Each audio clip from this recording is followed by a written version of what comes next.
আজ আমি লাঞ্চে খাবো পান্তা ভাত, সাথে আলু সেদ্ধ মাখা আর পেঁয়াজের চপ। চলুন তাহলে বানিয়ে ফেলি। নিয়েছি সেদ্ধ করা 4টে আলু, আর লাগবে শুকনো লঙ্কা, কাঁচা লঙ্কা, পেঁয়াজ আর জিরে। তেল গরম হলে শুকনো লঙ্কাগুলোকে আমি হালকা করে ফ্রাই করে নেব।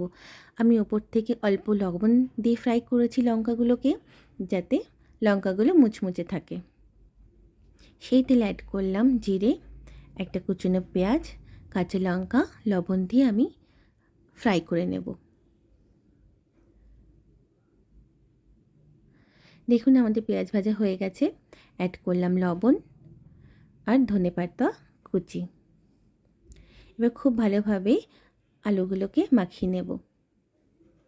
আলু সেদ্ধ মাখা হয়ে গেছে। ওপর থেকে কাঁচা সর্ষের তেল, ধনেপাতা কুচি দিয়ে আমি সাইডে রেখে দেব। এবার বানাবো পেঁয়াজের চপ। নিয়েছি 4টে পেঁয়াজ, কুচনো পেঁয়াজ, লবণ, বেকিং সোডা, কাঁচা লঙ্কা, কালো জিরে, আর লাগবে বেসন। আমি অল্প জল দিয়ে আমি পেঁয়াজগুলোকে মাখিয়ে নেব।